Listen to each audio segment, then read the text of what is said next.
Folks, I'm Randy Ridings. This is the Quadyak Coast to Coast. That's the Pacific Ocean. I'm at Nye Beach, Newport, Oregon. Got the wheels wet. It's about 5 o'clock now. I gotta get 2 hours down the road at least. Head to Toledo. That's gonna be my first stop. We're off. Get started. Doing it. I got sand in my boat. Alright, well, this, I guess, is officially the start of the trip. This is a hill. This isn't even the beginning of it. It's still the first day, June 6th. The reason I'm reporting is I have my first flat. I'm having bad Charlie horses because of the hills that I've had to climb. Whoa.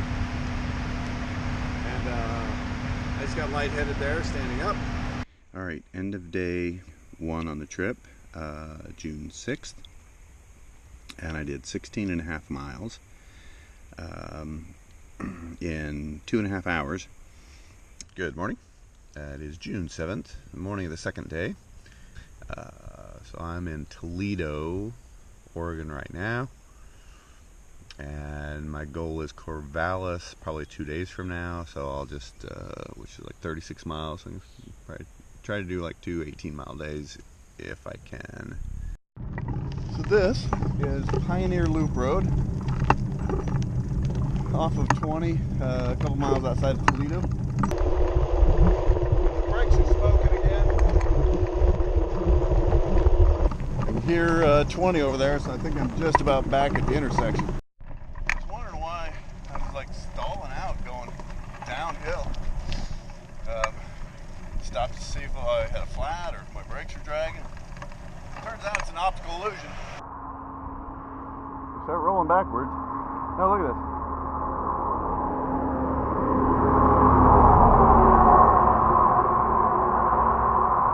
That hill goes that way.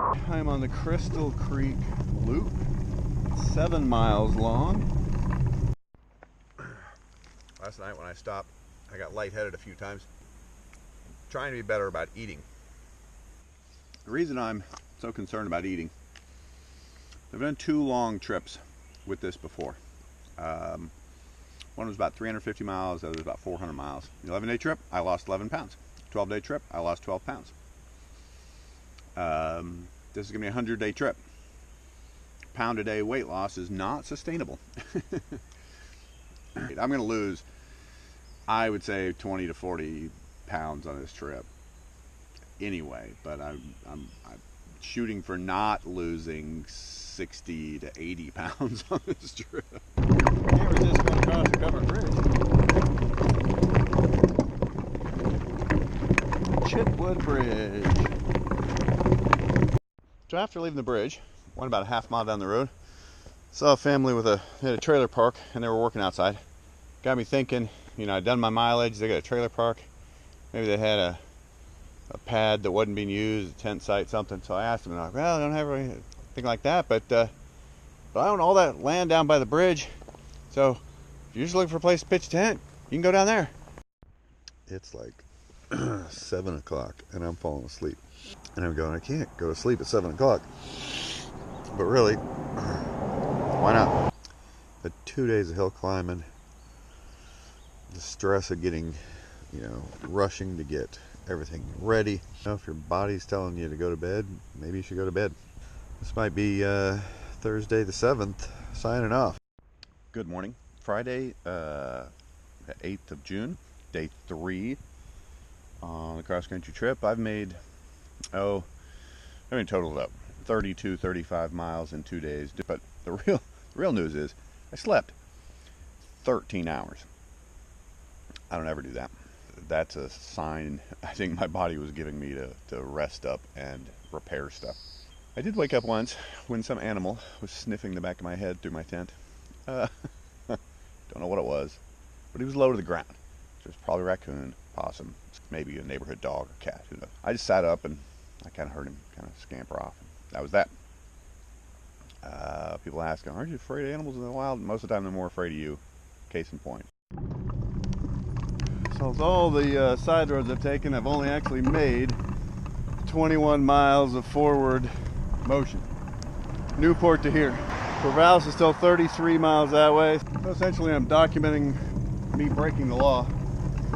Bicycles are supposed to ride with traffic, but there is no shoulder over there. Well, unexpected bonus. It's called Klein Hill Loop.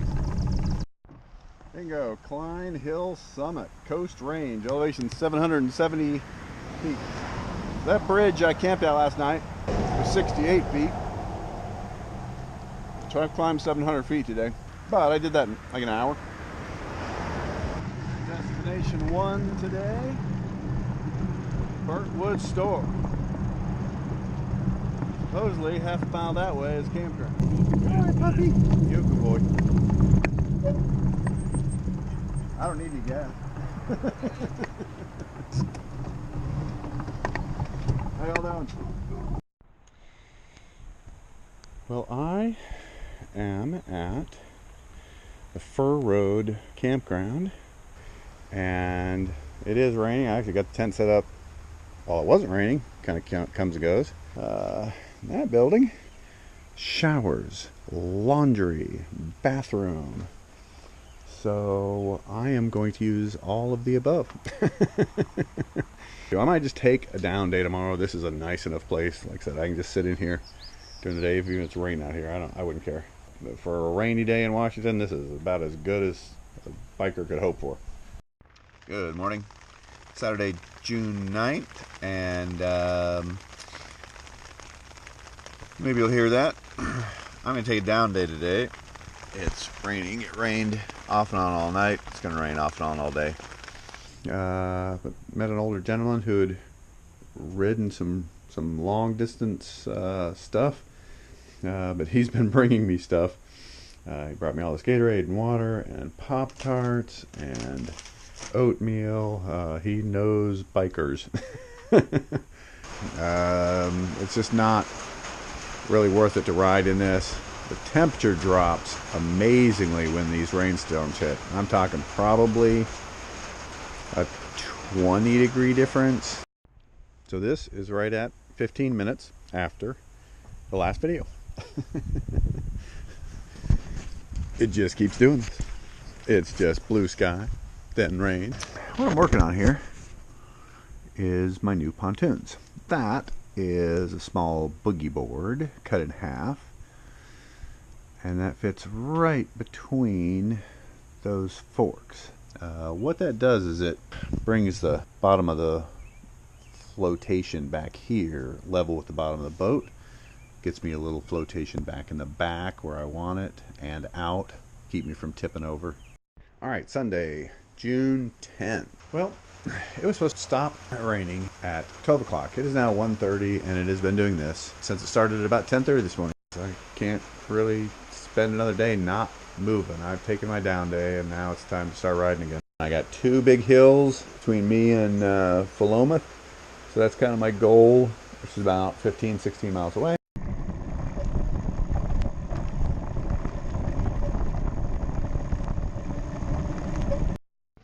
So, best laid plans of mice and men. I am in a motel room in Philomath, Oregon. It is still raining outside. Went to the police station, called them, and they said absolutely no camping anywhere in any public spaces in Philomath or Corvallis. I'm gonna have to do this every once in a while, and on a rainy night, it's probably a good time to do it.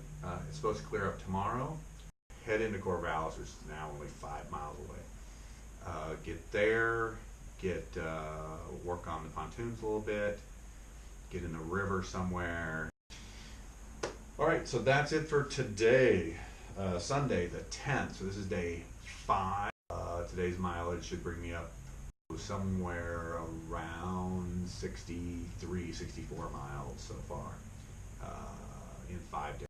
I'm not making great time, but I kind of meant not to make great time at the very beginning here. I'm trying not to hurt myself early on. I'm just going to add to it. You know, I've been doing 15, 16, today was 19. I'll just keep up and up and up. Pretty soon I'm going into the Willamette River, and then that changes everything. River miles are completely different. It is Monday, the 11th of June, day 6. And I'm hoping to make Corvallis today, finish the pontoons, try to hit the river this afternoon, and then I'll camp, sandbar, island camp somewhere on the Willamette this evening. I am on my favorite type of transportation way, which is a dedicated bike path off Highway 20. This goes to Corvallis. I left Philomath this morning. I've only gone like a mile. I got like 6 miles to get into Corvallis. So I stopped on the trail. There was a lady standing down the way. She goes walking up. She goes, "I saw you on Warm Showers. I had to come meet you." She goes, "Well, do you need anything?" I said, "Well, I kind of need to go to a hardware store and go to a Big 5, buy another pontoon thing and work on this thing." She goes, "Well, I got tools. You know what I really need then is if I could come park at your place and you give me a ride around those things so I don't have to ride this thing 3 times." She's like, "Yeah, sure." So I'm headed to her place. She's going to ride me around town, drive me around town to all the stores I need to go to. I'll go back to her place, work on the pontoons, get those set, and then launch in the Willamette, right? Okay, so I got to Corvallis. I met up with Nancy, who found me through Warm Showers, and she drove me around to buy another boogie board and took me to a hardware store where I got threaded rod, which I've now cut in half, and I've been gorilla taping these things together. I also got parts for the front wheel mechanism. I got my front bracket mounted. Right now it's holding the pontoons, but I will swap the pontoons now for the rear wheels. I've got this ramp on the Willamette River in Corvallis. Not a rolling launch today because I want to set it up for long-range river travel. The rear wheels are now on the bracket there, and they are secure. They're not going anywhere. The pontoons are bolted onto the rear forks. Now I got to pick it up and roll it down the ramp. So a successful launch on the Willamette. The pontoons seem to be working good. They're totally submerged, but they're lifting, and I tried tipping myself, and it's very stable. I'd say the Willamette's moving at about 3 to 5 miles an hour right now if I can get the current. Yeah, my watch is saying I'm going 5.5 miles an hour downriver. So what I'm going to do is do about 3 hours today. Go about 7 o'clock and look for a camping place. So drift speed in this river right now is about 2.2. So if I'm going, 4.5 most of the time, then I was adding, 2.5 miles an hour to the drift speed. It's like 6:15, and that ahead of me is an island. It's legal to camp on the beaches on this river. So even though it's a little earlier than I originally expected, I'm not passing that up. Well, this is my beaching site on the island. I made it. It was Monday the 11th, day 6. It's almost 7 o'clock. I made it down something like 7 miles on the river. I got 86 total to go. I did that in 2 hours. Good morning. June 12th, day 7. I can't show you the sign because it's around the corner a little bit, but I saw one of the camping signs, the river markers. Marker 104, American Bottoms, I think is what it's called. This is the campsite. A couple of tables. There is an access road. You see how high above the river we are there. And there's a little trail diary in that, which I will fill out. And there's the 360 on the campground. All right, signing off for June 12th, day 7. I have had a dinner of crackers and peanut butter and stinky fish. Did about 22 miles today, the way I figured it out. And I did about 5 hours, so that works out really well. Most of the time doing a little bit more than 4 miles an hour. Good morning. Wednesday, the 13th. Beginning of day 8. First thing I did is come down here, check the boat. It's fine. I expected to get up this morning and use my solar charger to charge up my battery pack to charge my phone and my watch. That's not going to happen.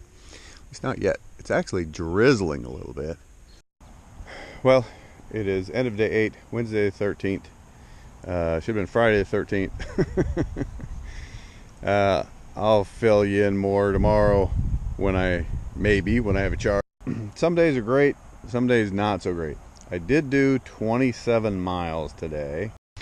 So I'm on the sandbar. What isn't rock is wet. What isn't rock and wet is goose poop. Good morning. Day 9, June 14th. And I am just below Kaiser, Oregon on a sandbar. Yeah, I got in here last night. I was in kind of pissy mood. Blustery weather and wind and no sun, so I couldn't charge anything, and kind of rude people for the first time in the whole trip. I'm in a much better mood this morning. I woke up this morning, somebody was playing out here, and I'm not sure. Could have been raccoon, could have been muskrat, but I think it was an otter. I love those little guys. I didn't get to see him, but I heard him for like half an hour. I'd peek out underneath a flat. The otter's kind of the Quadyak spirit animal. Goes on land in water. Some people think the duck, but no, ducks can fly. I ended up doing 27 miles yesterday in about 6 hours of rowing. So yeah, a little better than 4 miles an hour. So this is one of these stretches where the river gets wide and deep and there's just almost no current. I mean, I look out across there, see the cottonwood fluff like nothing's moving. Thought I'd show you the eagle tree up there. One of them just wheeled in and landed and called, and their calls are quite beautiful. I keep seeing these. I gotta ask somebody what they are. Could be a log pen. I just had one of those durr moments. It's called Dundee Landing. This was a steamboat landing. That's what this was. There's actually somebody down there in a kayak. Okay, this is the end of day 10. So the camera died, the watch died, the phone died, everything died. I didn't film anything on day 9. But what happened at the end of day 8 was the guy in the blue kayak. Well, he did come over. His name was Spencer. He told me that the river stayed that sluggish for the rest of the time. It actually got even maybe slower. And that's why nobody kayaks down that way. Where the last place I camped was one of the last places people usually go. I ended up getting out at Newburg. So I'm storing Quadyak at a church. I contacted my new friend Nancy, who would help me out in Corvallis, because she had said that she would come pick me up in Newburg. Drove me back here to where the RV is in Newport. So I'm back at Sawyer's campground where I was doing all the work and where I parked the RV.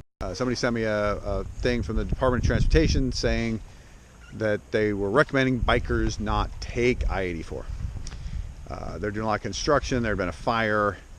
The trail that they're trying to build, that got damaged. Anyway, it's kind of a mess through there. So I got to scout this whole thing. When I first got in at Corvallis, I was doing like 4.7 miles an hour, 4.5 miles an hour for a couple of days. Got 25 mile days, 27 mile days, 29 mile days, something like that. Then it was just dying, and I was getting 2 miles an hour. So that catches you up day 9, which is yesterday, 10, which is today. So I did like a mile, 2 miles. I think it was right at 2 miles this morning.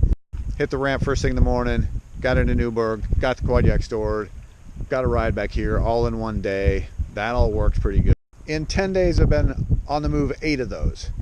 I'm not going to be in the Quadyak for the next probably 2, so that race is going to get even worse. It was good that I hit the river and tested all that stuff.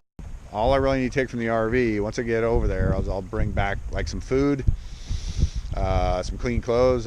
Then I'll have to get on a bus at about midnight to get back to Newburg by about 5 o'clock the next day. And day 10, 15th of June, and we'll pick this up tomorrow. So I'm back in the RV.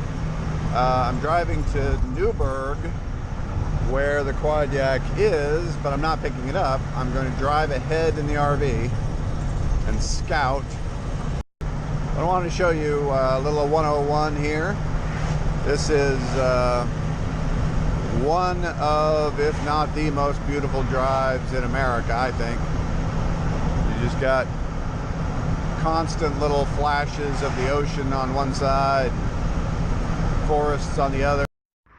Well, I picked one of the few turnouts you can't actually walk down to the beach. I'm on a cliff face here. It's too high. But I thought I'd give you a little panoramic here. I started this trip about 10 miles down at Newport 11 days ago, and I've made 165 miles. I only did 8 riding days out of that, so I'm doing about 20 miles a day riding. I want to do 32 miles a day overall. I think it's a pretty good start. I knew I was going to take my time at the beginning to get broken in, get my legs under me, so to speak. So I think I'm right about on track. Good morning, June 17th. I think this is day 12. This is my second day of scouting a route from Newburg east. So I found the end of the trail here at the locks, and there's a guy parked there warning people off. There's a $2,000 fine if you try to use the trail. The trail's still affected by the fire. Apparently there's still tree falls, there's rock falls, but honestly, that's not as dangerous as going out on I-84 or on 14. I'm at the Greyhound bus station. It is 3:05 right now. In 15 minutes, I will know whether I can get on the bus or not, because I have no ticket. It's up to the driver's discretion whether he lets you on or not. Hopefully that'll all work out, and I'll be on my way to Portland, and then that to Newburg. There's a local. Good morning. It is 18th of June, day 13, I think. At this point, I'm not even sure. I got on the bus. I'm in downtown Portland. Here we go. Yeah. Here we go. Right behind me is a bus stop, which I will get on to go to Sherwood, and then catch another little local bus over to Newburg and get back to the Quadyak. So, and it's like 6:30 in the morning. Got on the bus at 3:20. The bus driver was comically distrustful of me because I didn't have a ticket. And then I was like, well, I'm doing this cross-country bike ride. He's like, yeah, sure you are. It was just like, he goes, you guys always do this to me. You get on here, you get off in Portland, and it's 45 minutes till the ticket agent opens, and you just walk. You never pay. And I'm like, well, okay, other people might have done that. That's on me. I'll pay. I don't have to get on my next bus till way later. He's like, well, where are you going? I'm like, down to Newburg. He's like, well, what's down there? I'm like, my bike. I'm like, dude, and I wouldn't even. He was like, that's really odd. It's just really odd. You're getting on the bus at 3:20 in the morning, and and I'm going, well, yeah, but I wasn't even about to try to tell him about the Quadyak. It's like, his poor lad would have exploded. Okay, so I am on the local bus 94 out of Portland, whose last stop is Sherwood. So that's 10 miles short of where I need to be. Came in from the Dolls 3:20, got in about 6. Had to walk a couple of blocks to get to this bus, one of these bus stops, and figure out their system, but it all worked. $2.50 for a ticket takes me all the way down to Sherwood. So, doing good. Everything's still working out, which is surprising. Well, I'm back at the Newburg Christian Church. These guys don't normally host bikers, I don't think, but I asked and they let me store it for about 4 days. I gotta go through all those bags, put everything away, get all ready for road work, go through my checklist of things to do before I start, sunscreen, all those things before I go. Okay, I'm off. Almost straight up noon. Join me in the next video where I post the next leg of this trip. You can also follow along on the Quadyak's Facebook page and check out my other Quadyak videos in the other playlist that shows how we built it and other trips I've done with it. I filmed about 100 hours this summer of this trip, and I'm not even done yet. If you want to see all of it, you can visit my Patreon page, or if you just want to support me and the trip and my videos and future projects, please check that out. Put a link below so you can find that and support me. I hope you do. Thank you very much. I'm Randy Ridings, and this is the Quadyak Coast to Coast trip.